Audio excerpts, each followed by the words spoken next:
Howdy, it's Uncle Paul, and I need your advice on a rather unconventional flip-flop of the Appalachian Trail.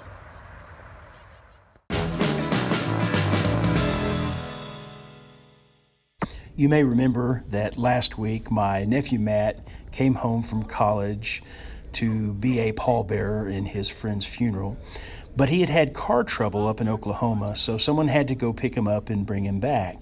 Well, now the whole family decided that they were going to take him back up to Oklahoma, just make a little day trip out of it. Oh. They left the donuts on the back of the truck. Maybe they won't notice. And they'll fall off, and then I'll get them.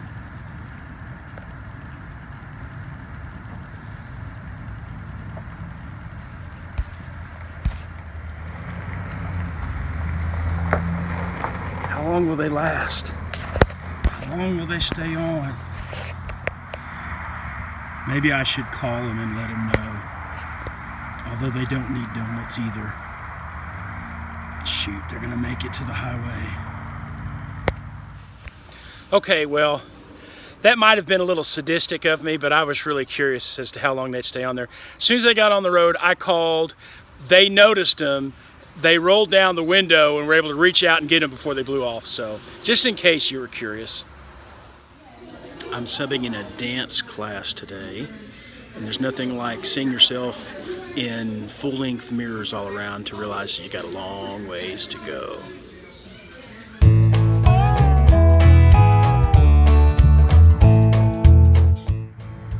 Wow, that looks nice.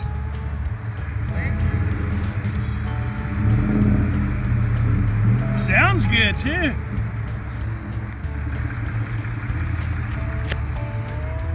Were these the seat covers your mom didn't like? The seat covers his girlfriend didn't like.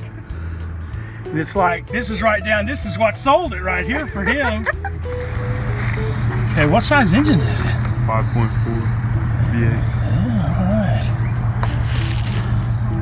Pretty cool. Okay, this morning I'm taking my first decent walk for exercise since I hurt my back a couple of weeks ago. You know, all the boys, their first vehicle they've driven has been their grandpa Max's little Ford Ranger. And Matt's got a different vehicle, and Reagan's been mostly driving the Ranger, and he's wanted a full-size pickup for a long time. And that's his first one, and he bought it himself. He's a full-time college student, and he works probably close to 30 hours a week.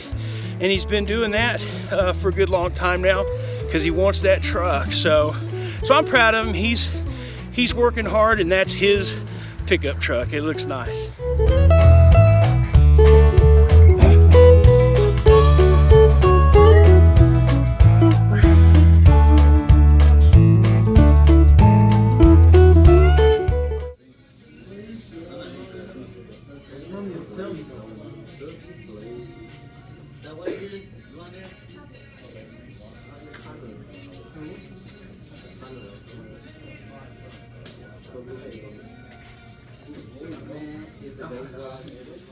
I am excited to run this idea of a flip-flop of the Appalachian Trail past you guys, get your opinion.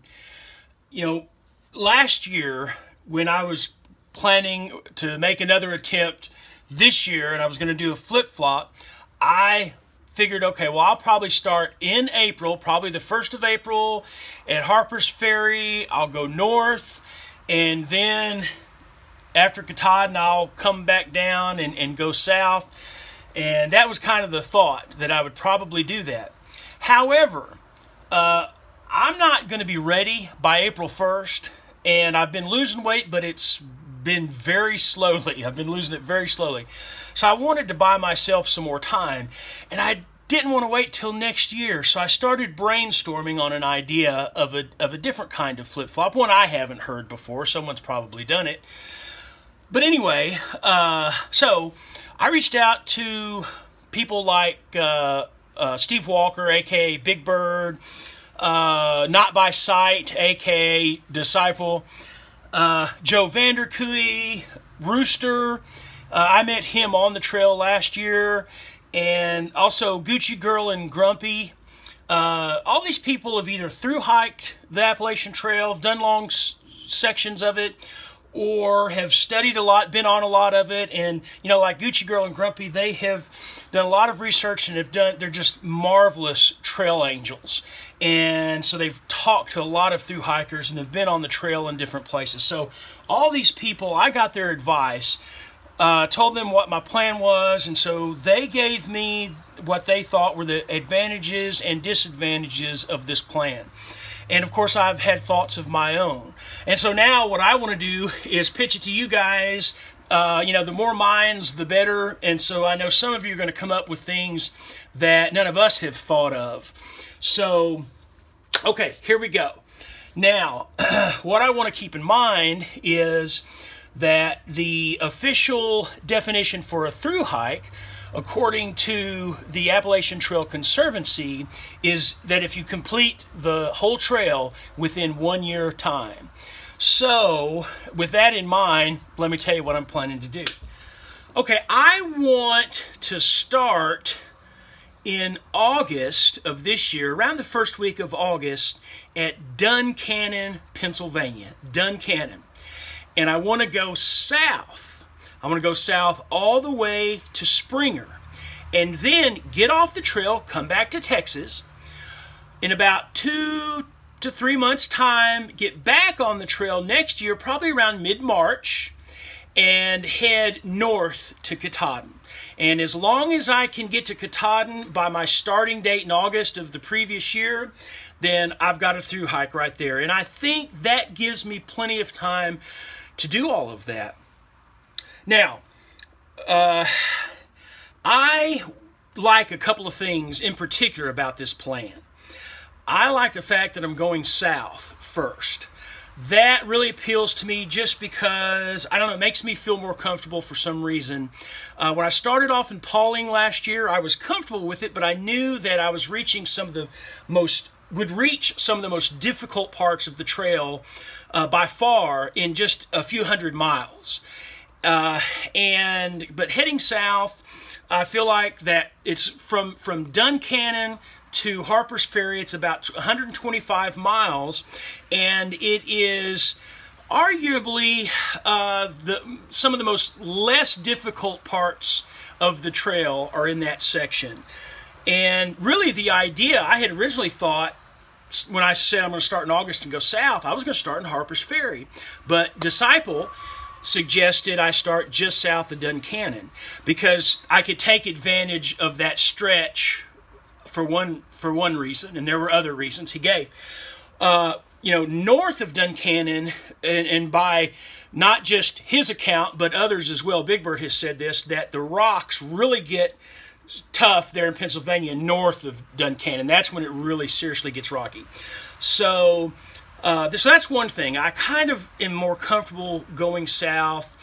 Second is I will end my hike at Katahdin. And a number of subscribers have said over the last year, I really wish that you'd start at Springer so you could end at Katahdin. Well, this way I'm still doing a flip-flop, but yet I would end at Katahdin, and that's that, you know, that climax of the whole thing. And Katahdin hasn't meant a whole lot to me. It's doing the mileage, having the adventure, completing it, but that's the icing on the cake for sure, is being able to end at Katahdin. So, Lord willing, all that works out, that would be great. But I know no matter where you start or when you start, every hike's, every place, every time, it's going to have its advantages and disadvantages. Some may be more challenging than others. And so, you know, I have taken it into account, and by the advice of these thru hikers and other people with a lot of experience on the trail, taking into account what they've said concerning weather extremes, concerning bugs, water sources. So there's a lot to think about. The more knowledge, the more power. So I ask for your advice, for your input, to give me what I need to make a decision whether or not I try something different or just to help prepare me for what would come, what to expect with this kind of a flip-flop.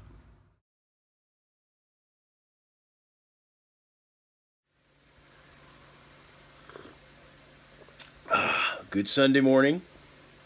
Okay, do not forget, if you're in the area and you're wanting to meet up with us, we're going to have a subscriber hike on February 24th, and that's a Saturday. We're going to meet at 9 a.m. at the Trailhead. It's the Goodwater Loop Trail at Lake Georgetown. So I will put in the description below a link to where you can get directions, to where you can get a map that you can print out or have access to. So please don't forget that. We all have our challenges in life, and they're all tough. They're challenges, and mine, of course, is trying to lose weight. That's my main one. That's not my only challenge, and it's tough. And I know a lot of you are going through the same thing. And, you know, I remember years ago, I was going into a preaching school. I was nearly 30 years old. And not long before I did that, I had to have my license renewed. And I had this particular winter coat on, and when I had the picture taken. And so anyway, I went through the school, then I went up to Wyoming, and I was preaching up in Wyoming. And so 5 years had passed, and it was time for me to renew my license. And so I went down and had my picture taken for my driver's license.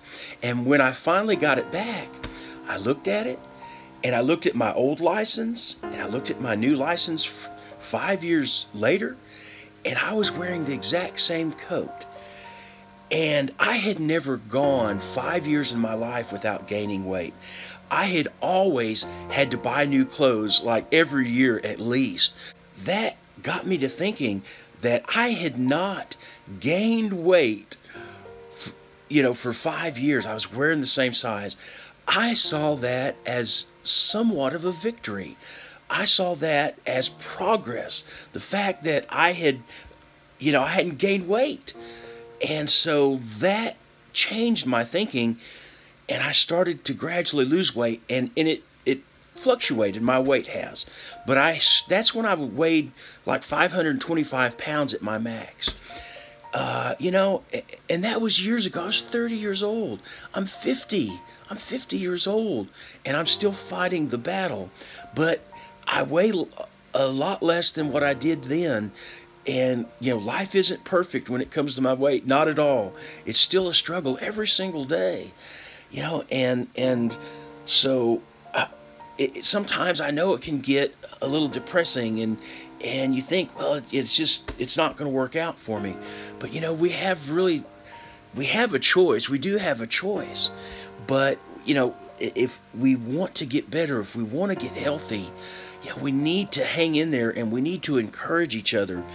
Sometimes I spoke to someone on the phone yesterday, and the phone call was at the perfect time for him. He's someone that has been encouraging me over the last year through emails and messages. So, we just got to keep plugging away. We can't lose hope. And as hard as it is, and, we just have to keep making goals and keep pushing for their goals. So, guys, let's encourage one another. If we encourage each other, then, that way we can all go from fat to full of life, or overcome whatever challenges we have in our life. Guys, thank you so much for watching. Please like, please comment, please subscribe, and please share the videos. And thanks again for watching. I'll see you next week.